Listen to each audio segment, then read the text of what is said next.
শুরু করছি আজকের হেডলাইন্স।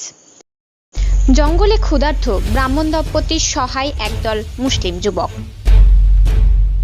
জঙ্গলে থাকেন এক ব্রাহ্মণ আর এক ব্রাহ্মণী, চারিদিকে ঝোপঝাড়, বেজি, শিয়াল আর সাপের উৎপাত। সেখানে টানা দিন স্রেফ শুকনো মুড়ি খেয়ে দিন কাটাচ্ছে বৃদ্ধ বৃদ্ধারা। পূজা পাঠ বন্ধ, নেই দক্ষিণাও। এই অবস্থায় প্রতিবেশীরা পাশে দাঁড়ায়নি, আসেনি প্রশাসনের কেউ। তবে ব্রাহ্মণ দম্পতির দিকে হাত বাড়িয়েছেন এলাকার কিছু মুসলিম যুবক।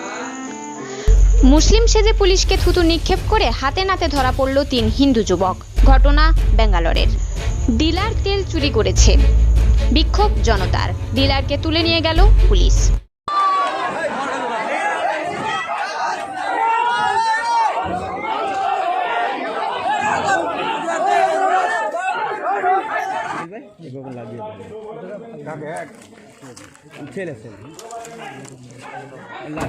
একমাত্র মা কালী করোনা রুখতে পারেন, আর সেই কালী মাতাকেই খুশি করতে নিজেরই জিভ কেটেছেন বিবেক।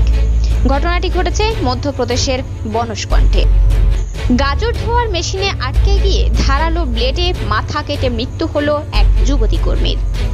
নীলগিরির কেট্টিপালাদায় গত শনিবার বিশাল ব্লেড লাগানো ওই মেশিনে আটকে গিয়ে মৃত্যু হয় তার। করোনায় মৃত্যু হলো লুধিয়ানার পুলিশ কর্তা অনিল কোহলি। বয়স হয়েছিল মাত্র 52 বছর। বাড়ির শিশুদের সামলে রাখুন। কলকাতায় করোনা আক্রান্ত 21 মাসের এক শিশু। জেনে শুনে চীন বিশ্ব করোনা ছড়ালে কঠিন পরিণতির শিকার হবে। চীনকে কঠোর হুঁশিয়ারি মার্কিন প্রেসিডেন্ট ট্রাম্পের।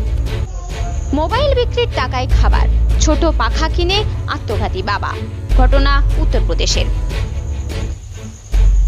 করোনার গ্রাসে বিশ্ব, মৃত্যু ছড়ালো 1.5 লক্ষ, আক্রান্ত প্রায় 23 লক্ষ।